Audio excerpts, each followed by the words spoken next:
I see all of these methods, they're literally just tools.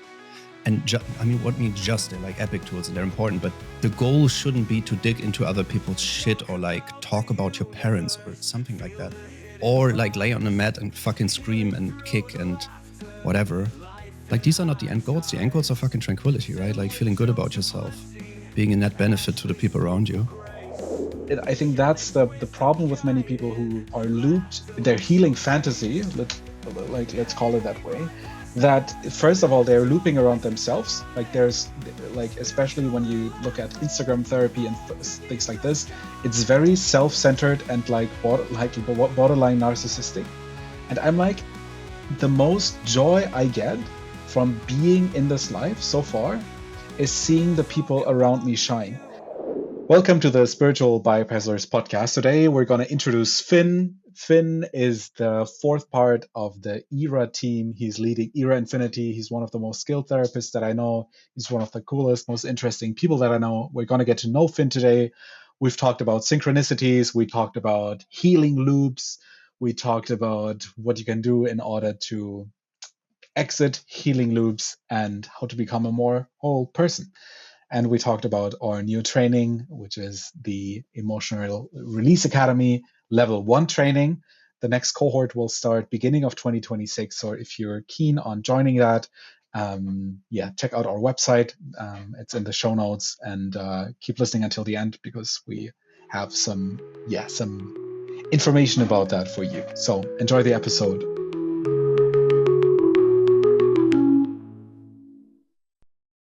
So in this episode, we'll get to know Finn, and Finn is the genius behind probably the most powerful group space that I've ever been part of.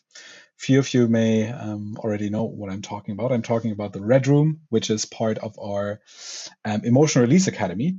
And we want to get to know Finn because Finn will be like a reoccurring guest on this podcast from now on.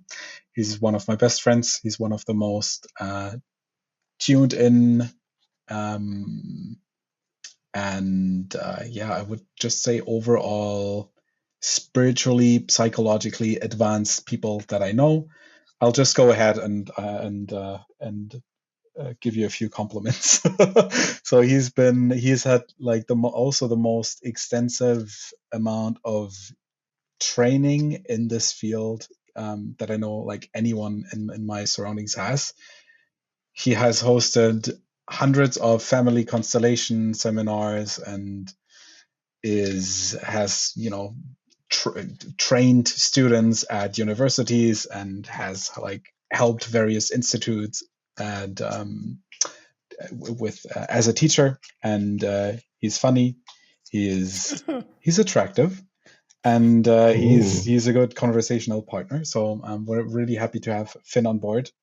And this episode is just basically like an introduction to Finn, and we're sort of going ahead because Finn and I are usually we're basically talking every day because we're also working closely together. And we had multiple moments where we just thought, oh, why don't we record this? Like we can just turn it into a podcast. And then we thought like, oh, we actually have a podcast, so we can just onboard Finn on that. And that's the moment. So hi, Finn. Hello. How's life? Life right now is very exciting. Yeah, I think that's very exciting. Yeah. What things coming together that have been a long time in the making. For how long have they been in the making? So my life has been more and more so plastered with synchronicities.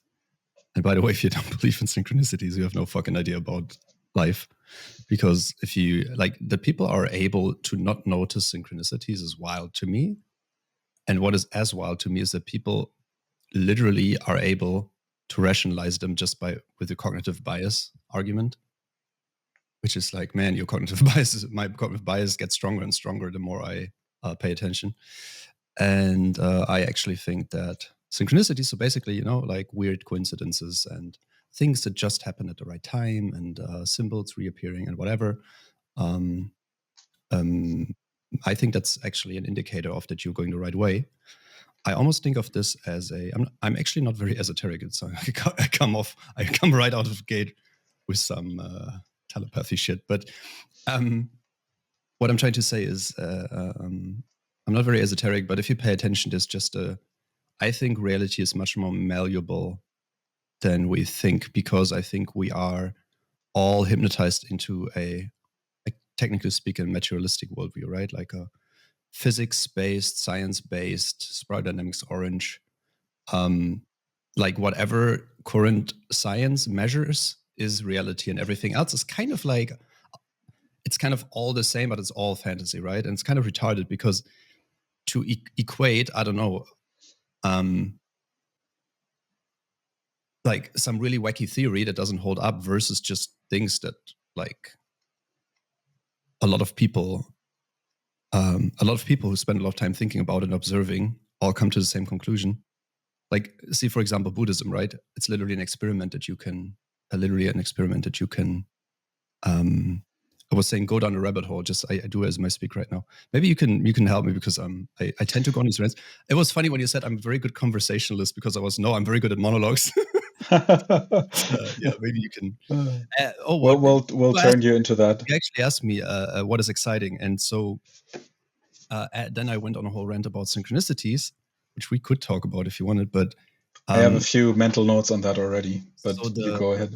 Synchronicity that I was basically just wanting to refer to is that next week we're starting the first ever training under the umbrella of the Emotional Release Academy, which is the new one, the real one, the better one.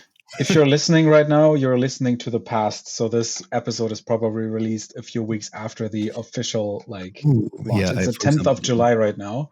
So you'll be listening to Finn and Tim from the past. From my position in time space, we are about to teach the first week, and in that week, I have what I would call my spiritual birthday, which is basically the date I entered this whole world, this space, and that will be my 14th birthday, which makes me feel very old. But 14 years ago, I basically stumbled into it was an NLP seminar, but it was also a very wild NLP seminar, very much, it had family constellations, it had hypnosis, it had a lot of things from improvisation theater and stage training. And it was really wild. It was also party. And it clicked with me that it's like, yeah, this is what I want to do. And so 14 years in the making, and I feel like this is the fourth time I'm trying to build an institute, and it just looks very good that this one's going to work out. But let's yeah, when people talk about synchronicities, they usually talk about the positive synchronicities, but I believe there's negative synchronicities that aren't labeled as such. But you just said if you're doing the right thing, then more and more synchronicities will appear. But I also believe that if you do the wrong thing, if you act against your own intuition and basically against the flow of life, negative synchronicities will show up, and life will put more and more obstacles in your way that will have like this repetitive nature, like, oh, why am I feeling this again and that again?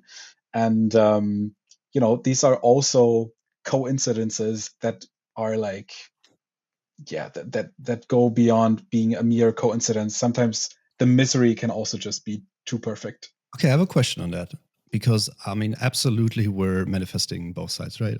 Obviously, and I think it's far easier to manifest the negative side, because there's usually a few ways to do something right and infinite ways to do something wrong, right?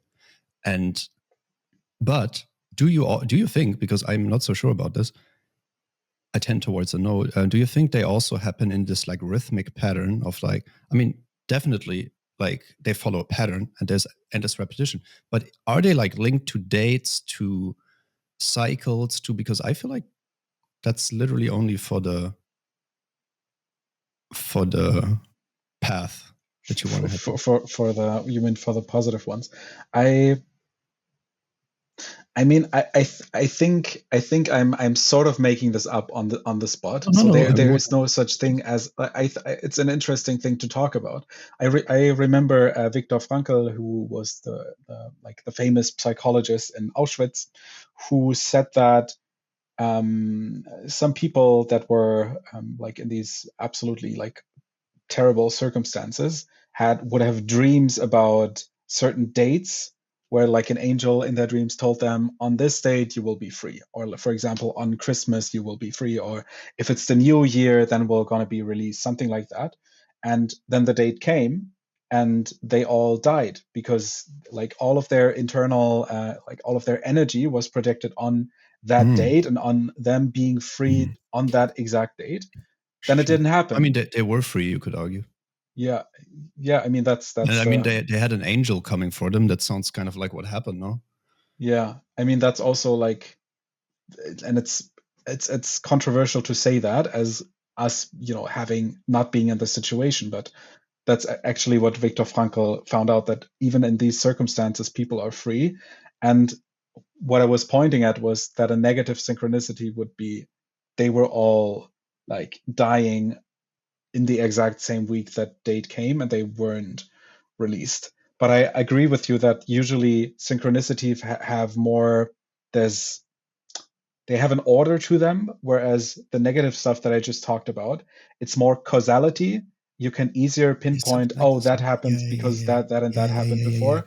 Synchronicity is just like, no fucking idea. It makes sense. Yeah. It's transrational, right? So because I also feel like I think for like, neurotic tendencies and like fucking what Freud called Wiederholungszwang, right? I don't know, how's that Repetition translating? Compulsion. But is it called like that in like psychoanalytic literature? Yeah. So I don't know. I've studied that in German. So basically this, yeah, I mean, everybody knows that, right? Like shit just keeps happening. Oh, I'm with the same type of partner again. Oh, I'm disappointed in this or that way by a new friend again, and whatever, like all these patterns. I think they are actually, you can literally figure them out. Like if you have enough information and enough time, you can literally break them down into, oh yeah, this is what happened and this is why you keep repeating it. And here's the secondary benefit and so. But with synchronicities, what you said, it's like, I think that's really a mystery. Yeah. Because if you already got it, you would be done with life pretty much, right? Yeah. It's a causal. Like it doesn't make any sense because it's not operating on the level of sense.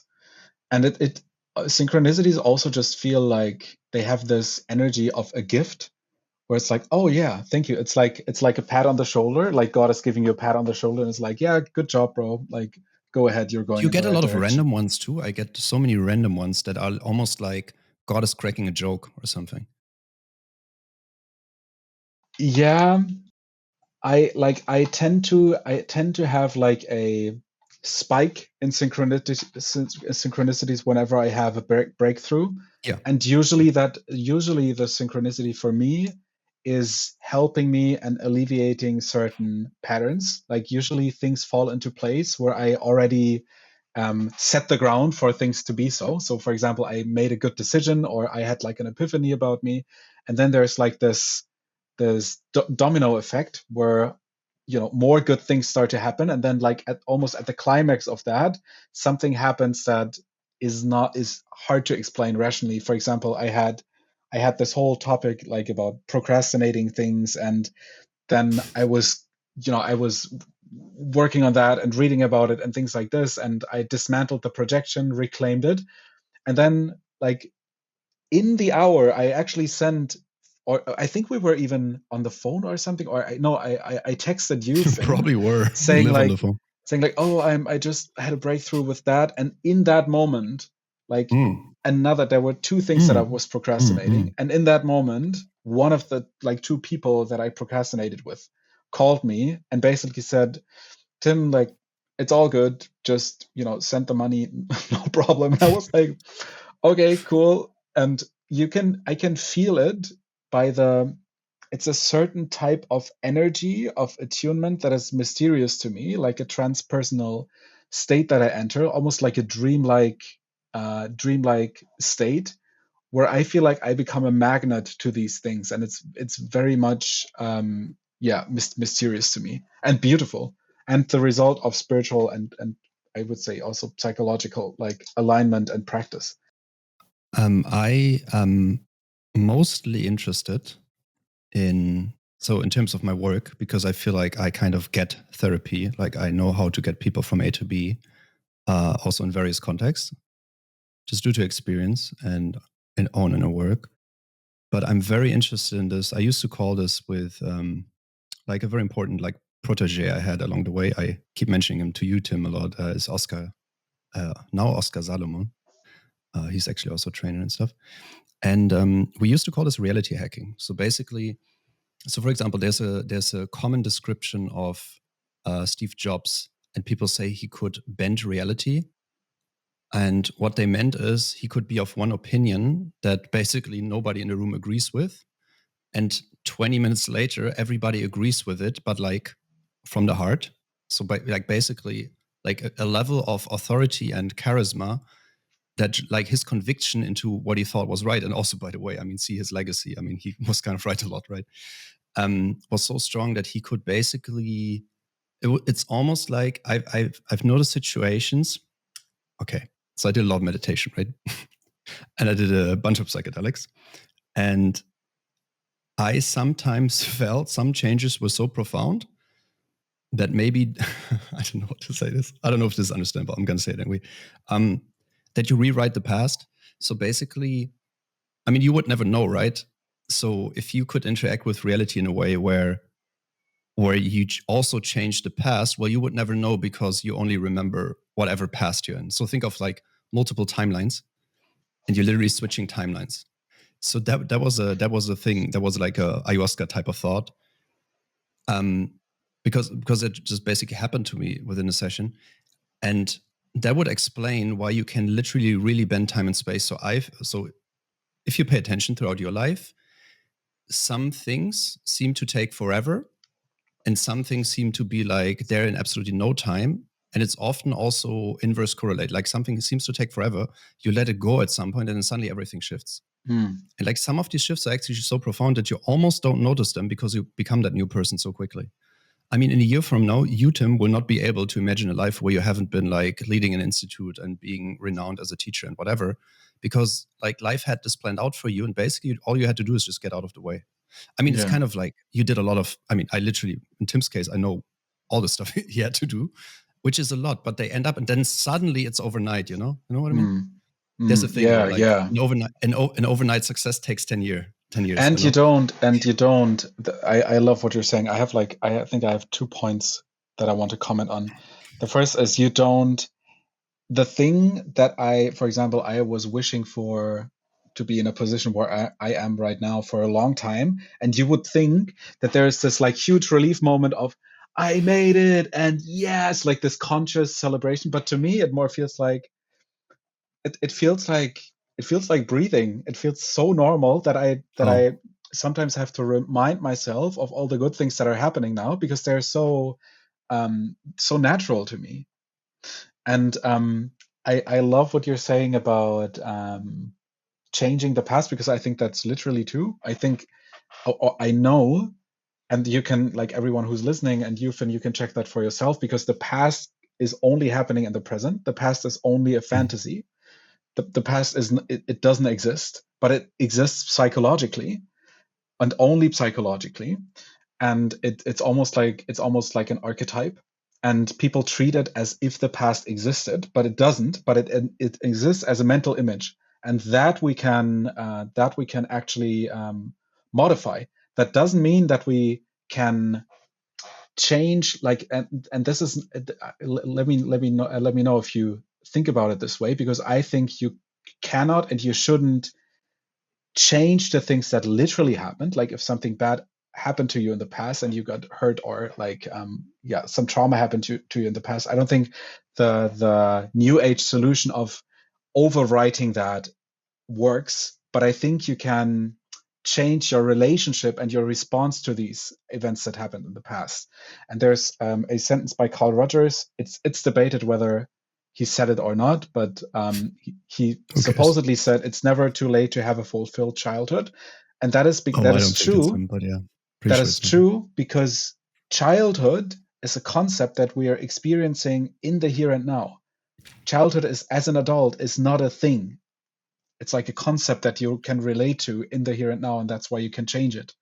Yeah, so a good example of that is it's very, and by the way, we're talking about a very interesting topic, and I feel like it's almost right now, it's kind of a cloud of topics because there's many ways to go here. And I feel like we opened some jar up, but I don't even know why I said this earlier. It was almost like coming in, right? It was almost like some director pointed me that direction. So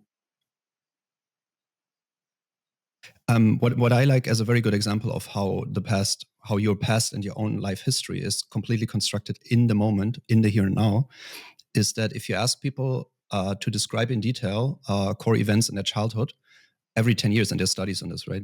You literally get a whole fucking different story every 10 years. It's like to the point of unrecognizability.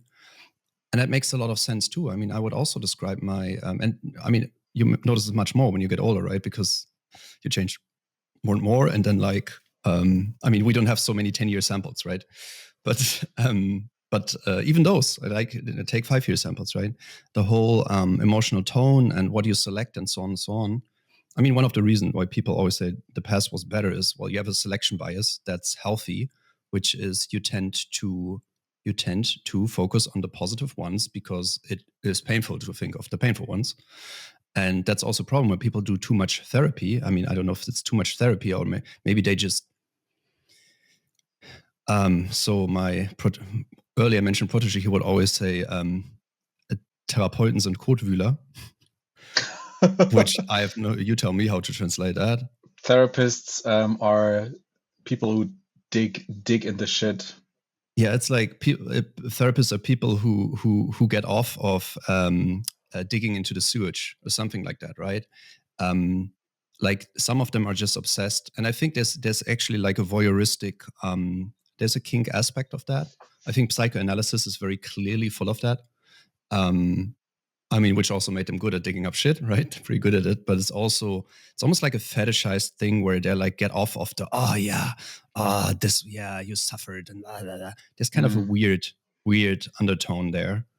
And by the way, you can tell by the results, right? Like psychoanalysis, for example, is not famous for getting good results. It's also one of the most relevant thinking traditions ever and has completely changed my life. It's also I mean, there's probably great analysts as with everything, but I think the overall model is really broken.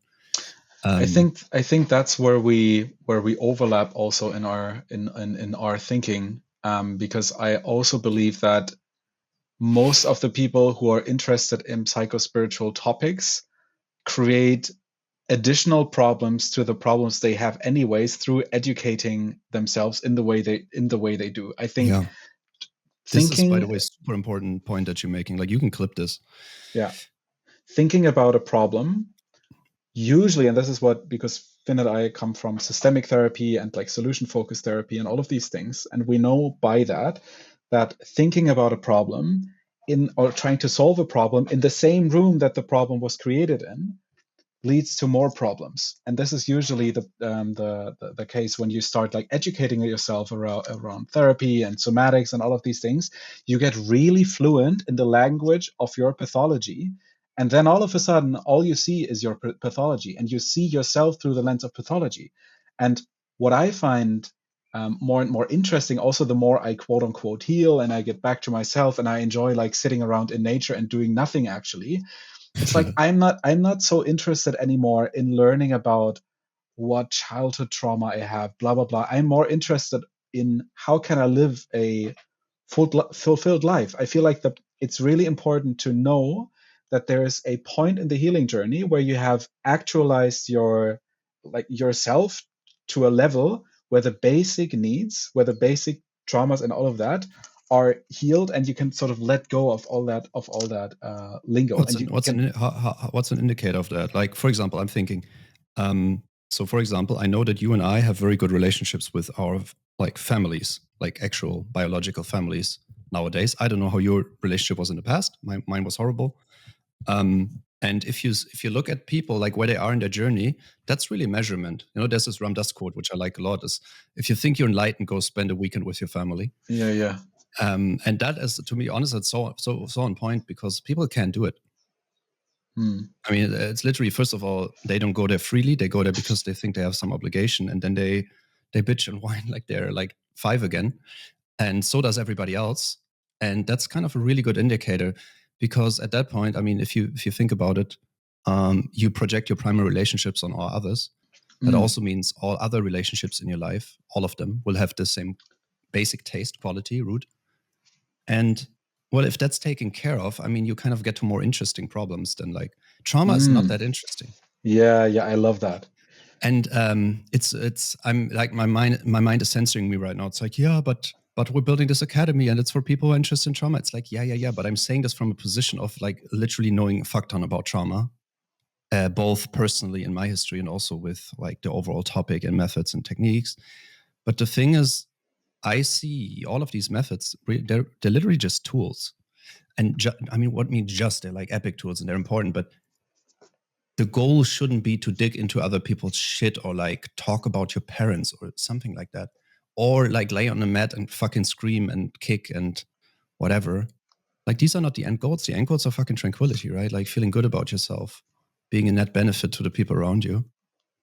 And many people get stuck, right? Like Ken Wilber has this nice term of, he talks about, so he said Freud talked about the Oedipal complex, which is, there's a lot of theories on that, but it's basically, can you get out of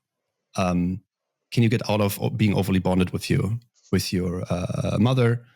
And then there's certain stages in the development. And if you go on a spiritual journey, the first thing you come across is like the Apollo complex, right? You're in love with your theories and you don't get to practice. Apollo complex. Apollo complex. This is like a overly rational, like someone who fell in love with their intellect. No, I mean, like you pick up Buddhism, but instead of meditating, you read all the books and you school everybody else. I see.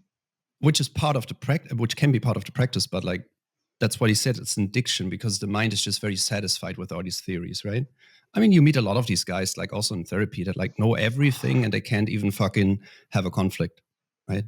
Like without, I don't know, starting to gaslight and using the theories against the authenticity of the relationship and so on. I really love what you said about solving, like the healing journey enables you to solve more interesting problems. There's this theory that I have, and I call it problem transaction. And the theory is growing actually means trading problems for better problems. So, for example, I got it from Jordan Peterson. Did you get that from Jordan Peterson? Good question. I don't know. He basically says the reward for solving a problem is a more interesting problem. Yeah, he says that problems are a hydra. Like when you cut off a hydra's head, two more will grow. And that is good. Yeah. Because which is kind of the news. the level, like the level, and also that is true on a consciousness level. The level of the problem, the resolution of the problem, and the impact of the problem will grow. Like I, for example, I can spend my whole life healing my trauma, for example, but at some point I felt like, oh, wait a second, I'm healed enough in order to support other people and make the world a better place than making my like immediate surroundings like keep spiraling and doing that. And why don't I focus on that? Because that's, to me, it's still a problem. It's still a difficulty. It still challenges me, and it still brings out the worst in me and prompts me to bring out, like, transform that into the best of me. But it's a better challenge to take on. And I think that's the problem with many people who are looped in their healing fantasy. Let's call it that way. That they first of all, they're looping around themselves. Like there's like, especially when you look at Instagram therapy and things like this, it's very self-centered and like borderline narcissistic. And I'm like, the most joy I get from being in this life so far is seeing the people around me shine. And that's also where serious spiritual practice comes into play, because when it's not about me, then if I'm not important, it's almost like myself is slowly dissolving, but not in a pathologizing way, but more in a way of I see that someone else's suffering is also sort of my suffering, and I want to become someone who's able to bear that suffering and who has the abilities to transform as many little bits of chaos and suffering in the world into like beauty and order. And I think that's a better problem than constantly learning about myself, because at some point maybe I learned enough lessons, and maybe I can, that's also the hero's journey, carry these lessons into my community and bring the gold home and have other people nourished by it. So the reason I agree with everything you just said. It's very important. And but it's also important to not force that, right? Like there's so I say it like this. I try to speak also publicly the way I think and speak privately, and sometimes my censor kicks in, and then I have to preface it like now. So some rule that I like abstracted from life is the opposite of anything retarded is also retarded. The silence after the mic drop. Yeah, this important sentence. Yeah, explain. I don't get it. So anything that's dysfunctional, if you do the exact opposite, is also dysfunctional. So basically, health is balance. So for example, if you cannot open up to other people, that's really dysfunctional. You will be unhappy. People won't really bond with you. You will have no real friends. It will impact how well you can thrive in business, whatever. You'll be miserable. If you open up to everybody, the most likelihood you're going to be exploited, and you will not have boundaries. Yes. So if you think about it, it's like, I think of it like a normal distribution of health. You know, in the middle, there's kind of like healthy variance. You can be more open, you can be less open. That's like character structures, right? Like some people are more like this. I'm more extroverted than some other people, and so on and so on. And it's actually even objective. You can measure these things, right? So there is statistics on all of this, because you can compare, like, is this person more extroverted than that one? And then they make psychometric measurements of that anyway. So why I'm saying this is because you just brought up this point where you want to move on. You don't want to be stuck in the loop of, oh, I have to heal. I have to heal more before I can work with a client. Because guess what? There's like, you're infinitely broken. And if you were really to try to dig up every single negative emotion, and I guess everybody has just close to infinite of them, because being a human is hard, and being a kid is probably way harder than we think, even because you're actually massively powerless, and people can gaslight you very easily. Like looking back, a lot of the problems I had in school, I couldn't have them again because I have a different model of reality. So for example, I didn't know that a lot of things they did to me were actually illegal, and that also a lot of threats they made towards me, like I'm talking teachers, right, were actually based on nothing. But I didn't know because I was a kid. And so you're able to gaslight somebody based on their, I really believe in education. It's weird. It's in English. It's called the Enlightenment. You know, the era of education in French history or whatever. But yeah, I really believe in that type of, just the idea that like free education is going to free people. And what I like about what you just shared, and I wanna again like comment on that. Go ahead. So what I learned, and that's we can put that like it plays into what you just shared, and it also plays into this healing looping thing. I learned, and it blew my mind, that no value standing alone is good. Yeah. Like if you take empathy, for example, empathy is not good in of itself. And I imagine it like a scale. Like you have two weights on the scale. If you have empathy and only empathy, then the empathy will like go down and go down and down and down until it becomes something like you're pleasing everyone, you're starting to manipulate people, and you're so empathic that you actually start to dissolve and you attract toxic relationships, blah, blah, blah. So there needs to be something like another value that is countering that, like empathy, and maybe something like a healthy sense of self, like disconnecting in the moments where it's healthy to disconnect. Yeah, so just very pragmatic, right? If you were to care about every single human being, like actually pragmatically, like not just like saying you care, what I mean is you would actually try to solve everybody's problems. What would you do? You would solve nobody's problems, and you would create a lot of problems for yourself. Why? Well, if you have a loving relationship with everybody, nobody has anything of you, right? Because they have like 0.00000.1%, and that's not enough for anybody. So basically, you have to make this distinction, right? You have to close the gates, so to say. You cannot spend money on everything. You cannot support every cause. You have 24 hours or whatever in a day, depending on how much you sleep, I guess. And by the way, my original point was, that's why I said the opposite of anything retarded is also retarded, because people always argue like A or B, right? But what you say is, first of all, it's contextualized. Something can be amazing. Is violence good or bad? It's like, I don't know. Generally, I don't think people like violence necessarily. I mean, I don't.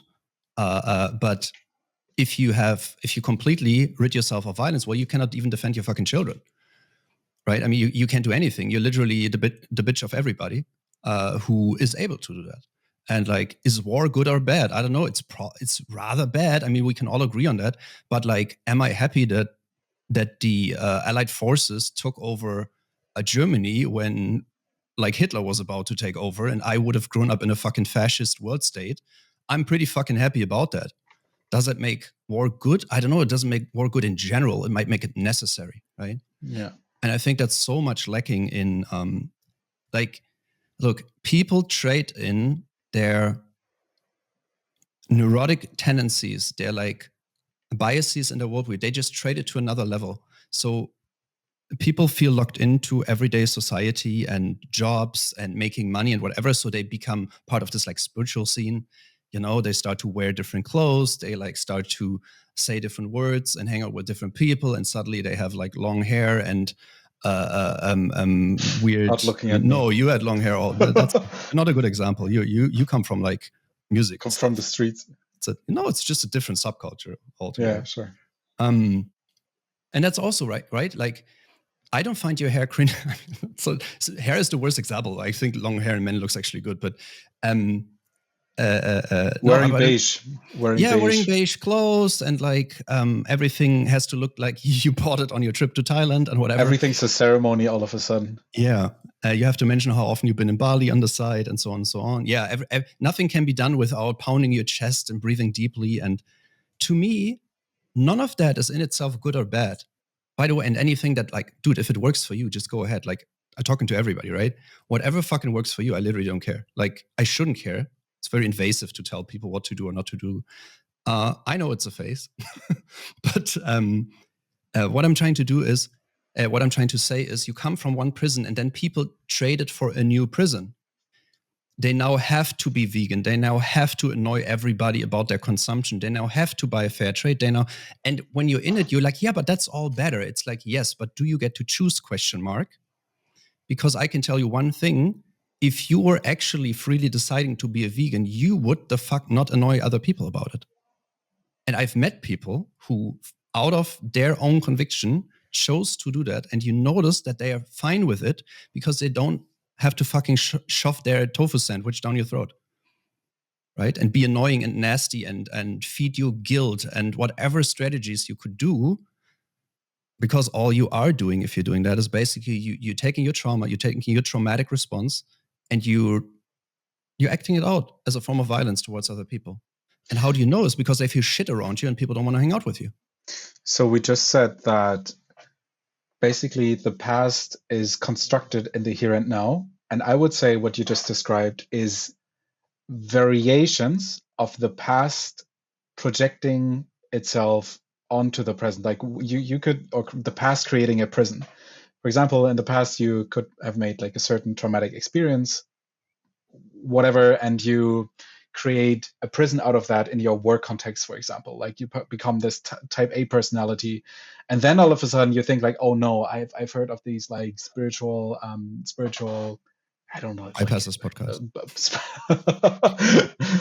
Yeah, I've heard about the podcast, and now I need to start saging my room, and that's yet another way of the past projecting itself onto the present. But the thing is, the root, which is how you relate to the past, hasn't been addressed.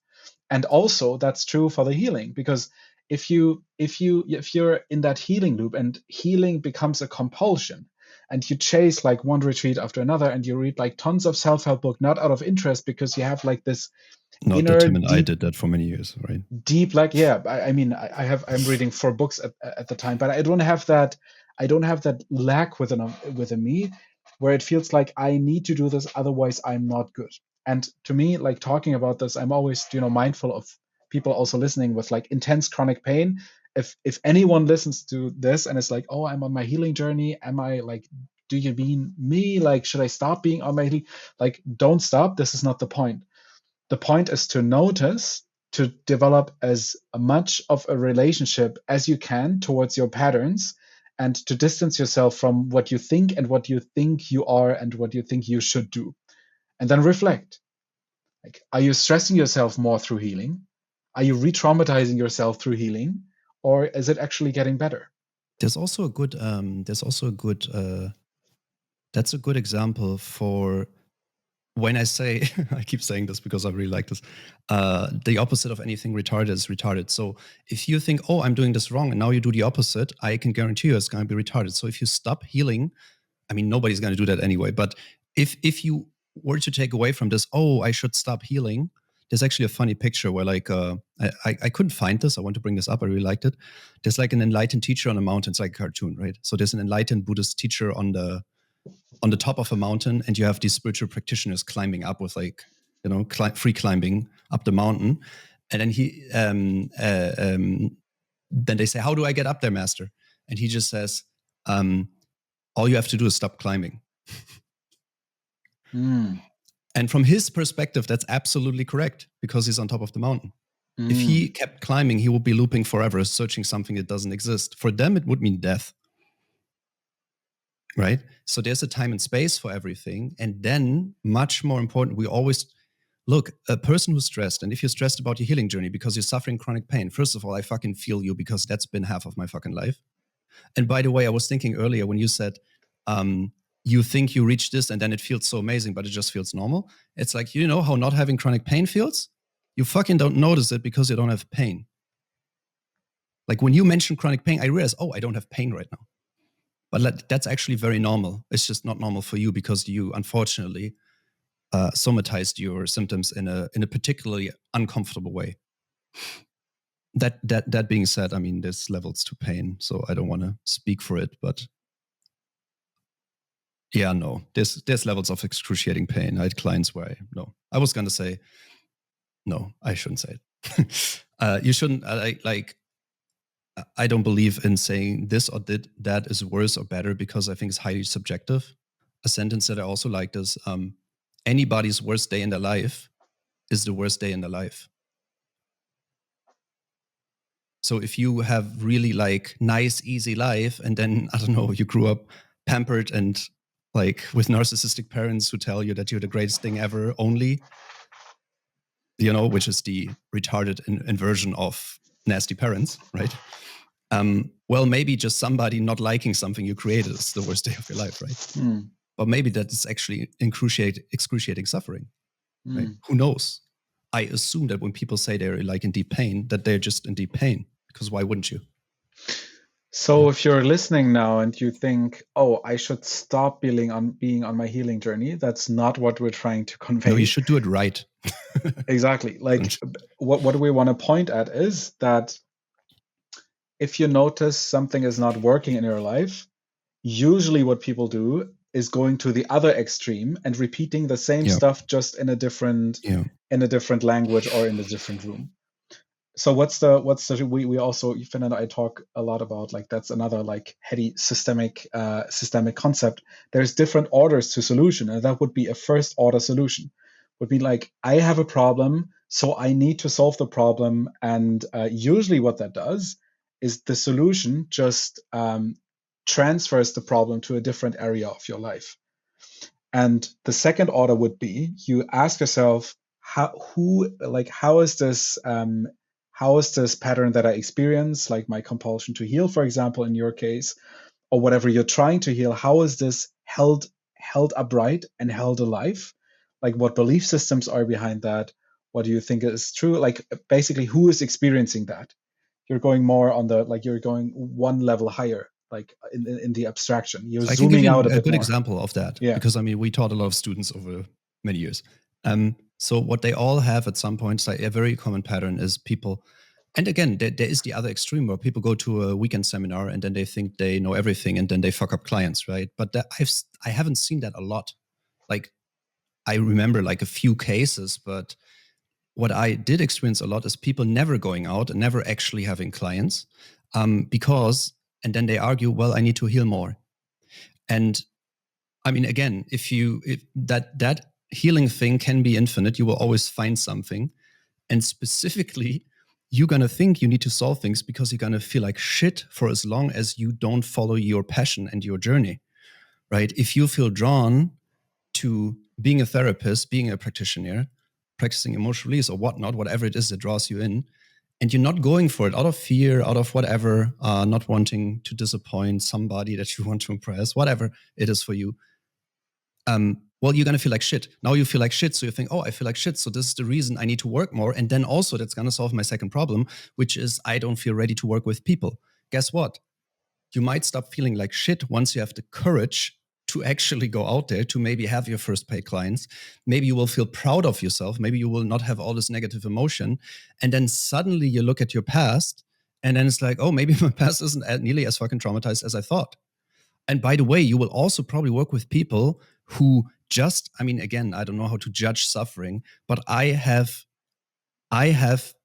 had people open up with so many dark, fucked up stories about their life, like stuff that I would have found unimaginable. This is even happening at all. And if that keeps happening, at some point, it's like, yeah, I had a pretty rough, I suffered a lot. But God, pray for the soul of these people, right? Like, that also, and by the way, that's also a form of salvation, to just realize. I like studying history because people complain about capitalism and whatever. It's like all of your ancestors had dreamed of capitalism. And they also made it happen, by the way. They built up to it. But whatever you're complaining about and type into your MacBook what's wrong with the world, it's like, yeah, go back 100 years and like half of you dies every winter, and 8 of 10 kids that a woman is birthing are just dying in the first 3 years. And a very high chance that she dies at birth and whatever. And that's just normal for like the whole history. And I'm like, is it really that bad now? Because I mean, I understand people suffer nowadays, maybe more so emotionally, mentally, but I also think we have more potential to solve things than ever. We can only have this conversation because there's relative safety and like production is taken care of, and we don't need to farm and we don't need to prepare for the winter and whatever. And I like it that we can have these conversations, right?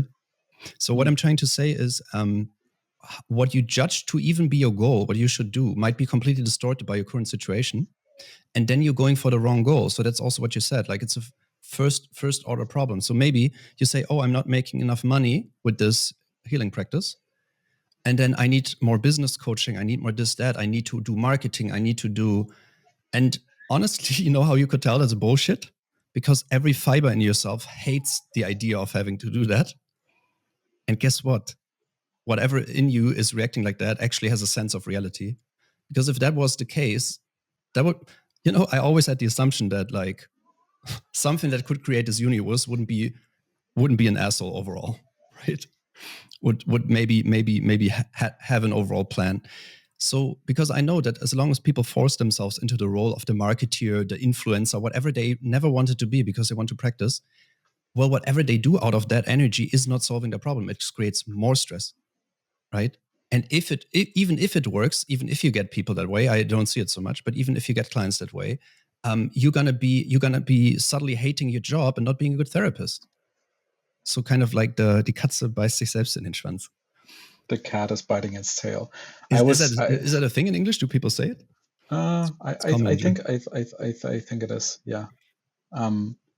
I recently kind of where you started, that's what I'm trying to say. Yeah. I made a story about the Institute and all of this on Instagram, and I was sharing my views on Instagram that I find it at least worthy of discussing, that people sell trauma courses on a platform that is sustaining trauma because it's extremely addictive, because suicide and depression rates are going up. And crazy.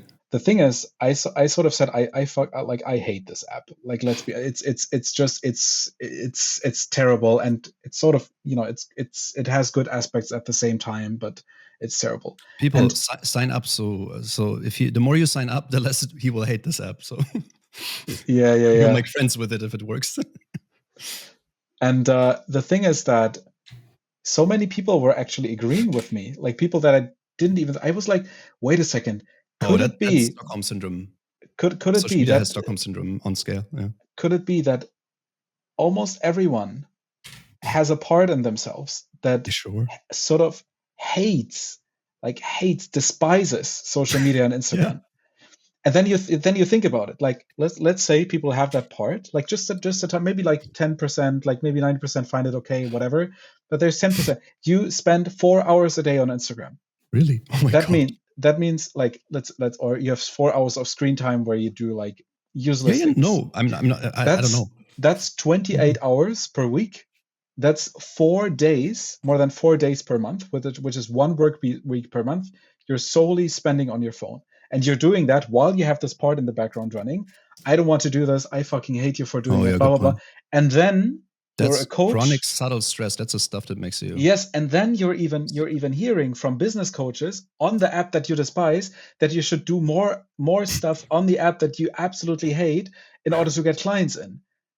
And then you copy what everybody else is doing, and you're sort of slowly starting to sell your soul, and you're getting more and more resentful. And is that like a good basis to attract your soul dream clients, whatever you want to call it? I don't think so.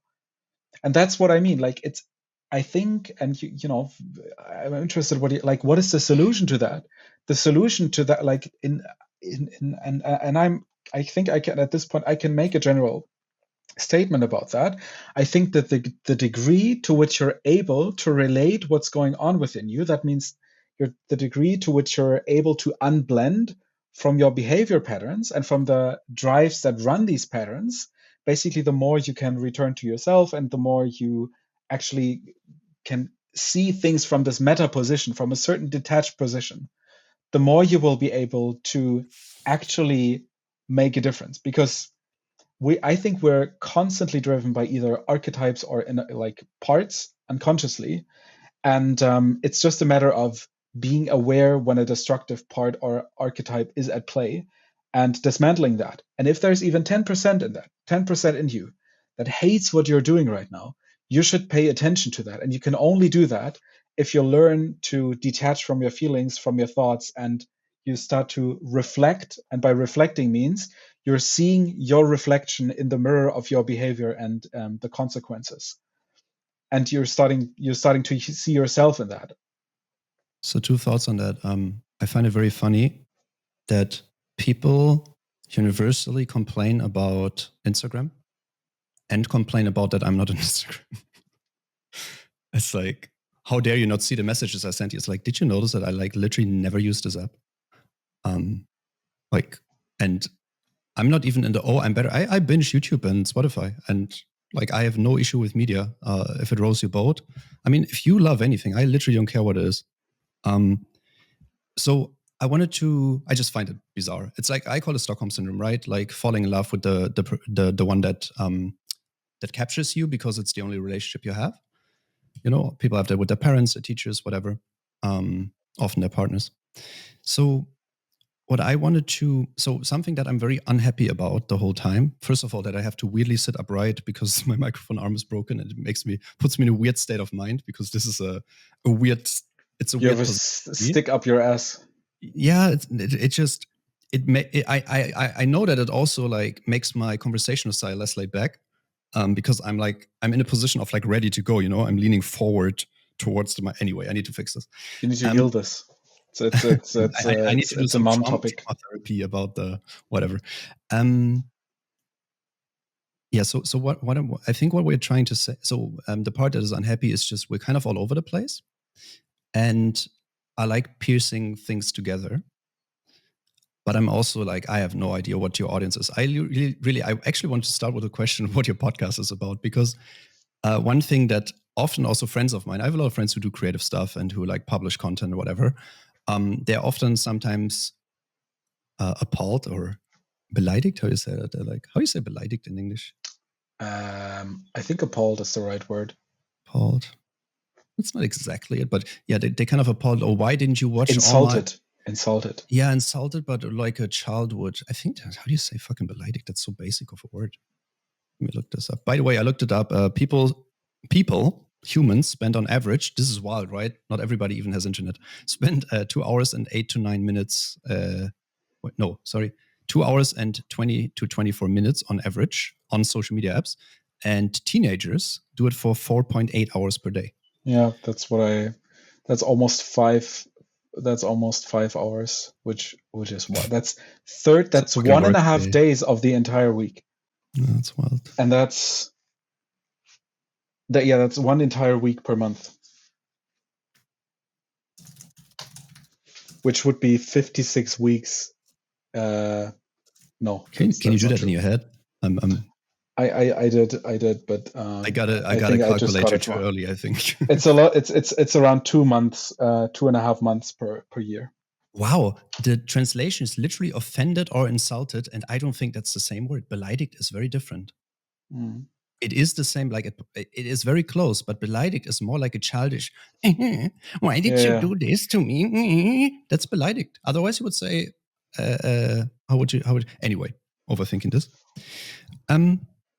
Yeah, I keep losing my train of thought.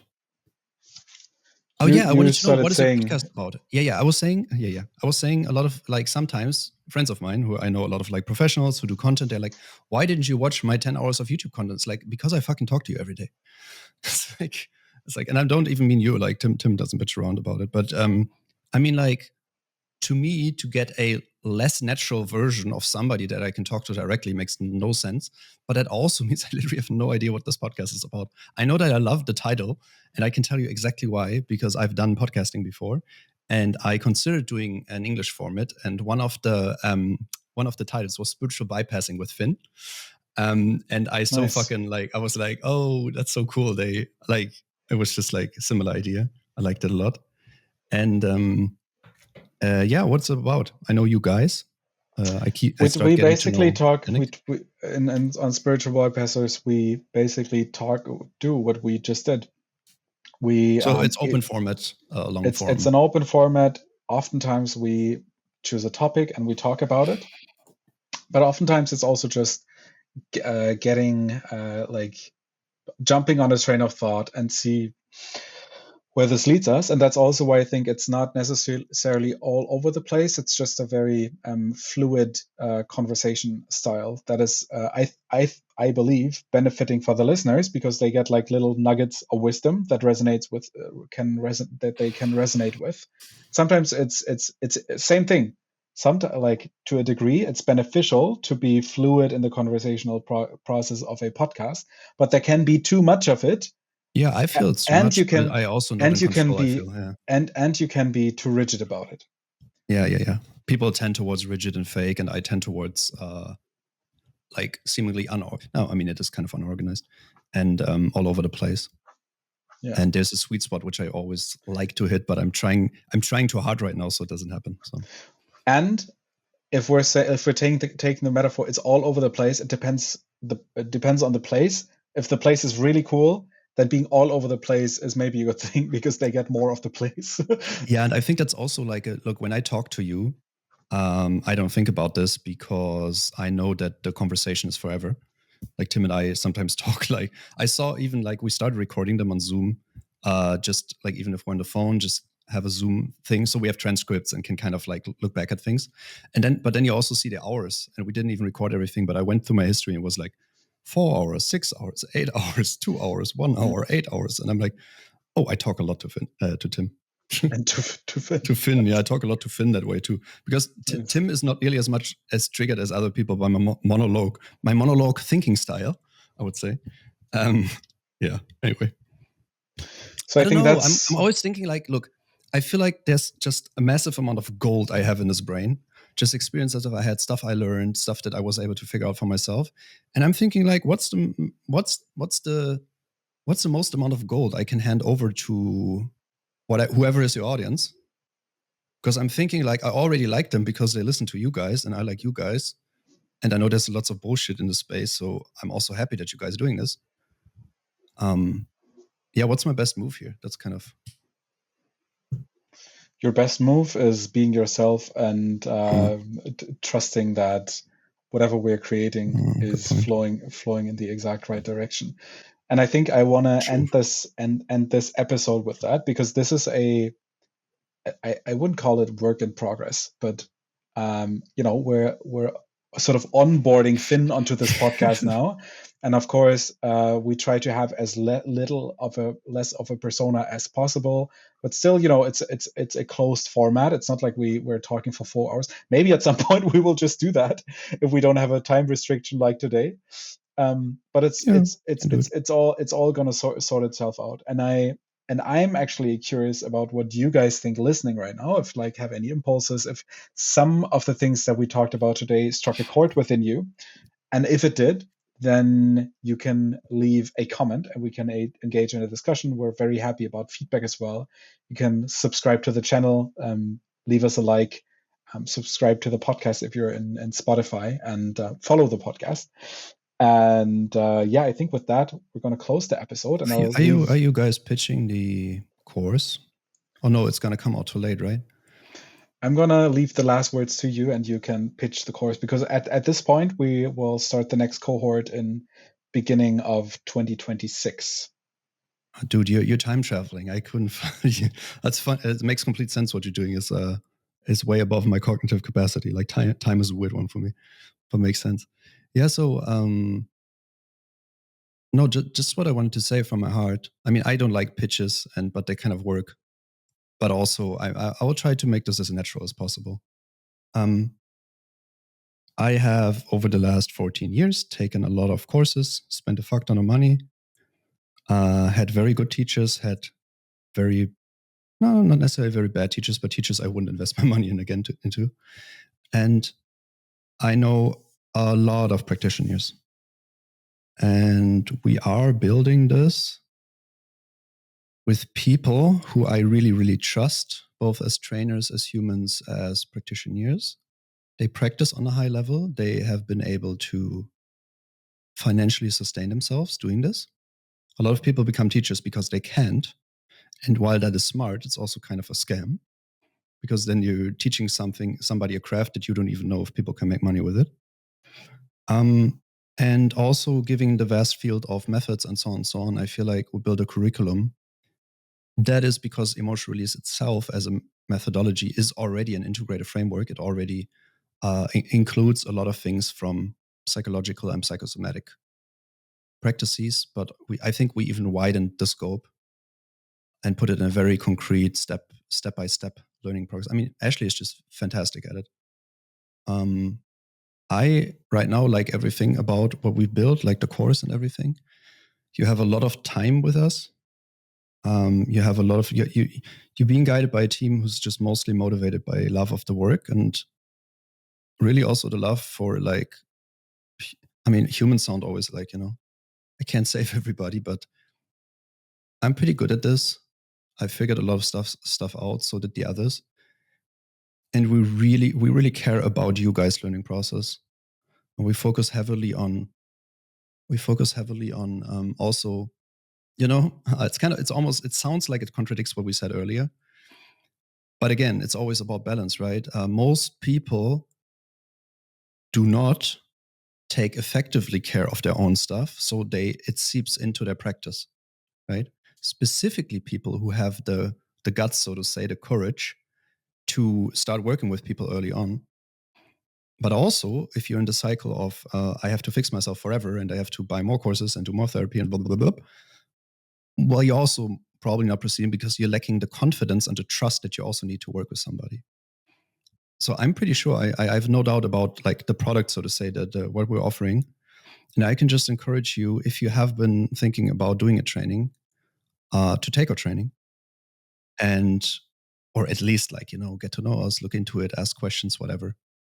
Do like the discovery call. Yeah, I couldn't think of a better place to do it. And if I could, I would work for them.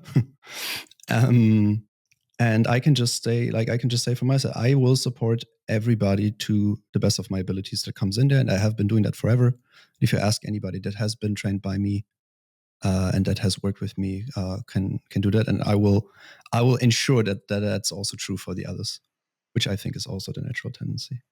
Yes. And Yes. we have a quite diverse cast. So if you don't like me because I talk too much, then I'm just 1/4 of the teachers. And I have a very specific role. And then you have somebody more smooth, like Tim, somebody much more structured, like Ashley and Jannick, and so on and so on. So yeah, be a little bit proactive, dig into it, reach out. Because I think this is very good for both sides. I would really like to see this go big and influence a lot of people. Yes, we want to see you. We want to see you in the training. We want to meet you. We also just want to hang out. We're really keen of creating a community with conscious, like-minded people that are keen to integrate, all parts of them that are also keen to just enjoy life and not have a stick up their ass. You'll be surprised how much fun two things can be learning. A lot of people have bad learning experiences from school and whatnot. Learning can be massive fun. And also, I mean, if you're interested in this helps, but also just the style that we do is very vivid. It's very modern. But even therapy and even trauma therapy can actually be fun. Doesn't mean that it's like ridiculous. What I mean is that it can have much more lightness and playfulness, and you can go deep down and dirty, so to say, into like the mud quickly and come back out. And that's absolutely possible. And I think it works better, actually. It's a meta safety. And yeah, so I also, it's not if you're one of these people who's like, oh, this is scary. And yeah, it's scary until you know what you're doing. And then it's actually kind of mostly meaningful. Yes. Yes. So thank you guys for listening. What else do I have to say to make you become part of our mission? I really want you to become part of our mission. I don't know. I think you've put it quite beautifully. I think we just have to say more things in the future. Please buy. Please join us. We'll see you in the next episode. Please buy. And we hope you enjoy the rest of your day. Give me money.